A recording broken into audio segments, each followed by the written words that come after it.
রাজনৈতিক জনসমাবেশ হয়েছে, কিন্তু শপথ গ্রহণ অনুষ্ঠান এই প্রথম।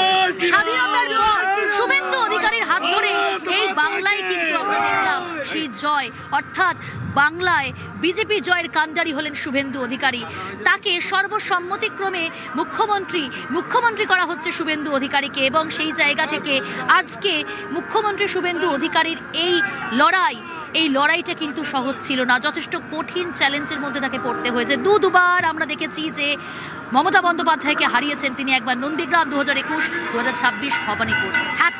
হ্যাট্রিকের পর মুখ্যমন্ত্রী শুভেন্দু অধিকারী আর কিছুক্ষণের মধ্যে তিনিও এসে উপস্থিত হবেন। তবে আপনাদের জানিয়ে রাখবো, কলকাতা এসে পৌঁছেছেন প্রধানমন্ত্রী নরেন্দ্র মোদী, সেখান থেকে হেলিকপ্টারে করে তিনি আসবেন এবং শপথে আমরা দেখতে পাচ্ছি ছবি, এই রাম সীতা দেখা যাচ্ছে বিভিন্ন জায়গায়, আমরা দেখছি বিভিন্ন ছবি, রাম সীতা একই সঙ্গে আজকের এই ছবি।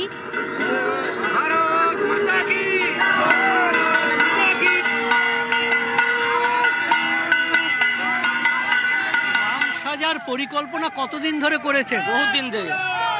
আমি 4 বছর ধরে রামের সাজি, আমার নাতি আছে, নাতনি আছে, তাদেরও সাজাই। এবং ভারতীয় জনতা পার্টি যেসব জায়গায় প্রোগ্রাম হয়, হিন্দু সংগঠন প্রোগ্রাম হয়, আমরা সেজে যাই। আমরা কোনো পয়সা নেই না, হিন্দু সনাতন ধর্ম রক্ষার জন্য, অগ্রগতির জন্য এই প্রচেষ্টা আমার।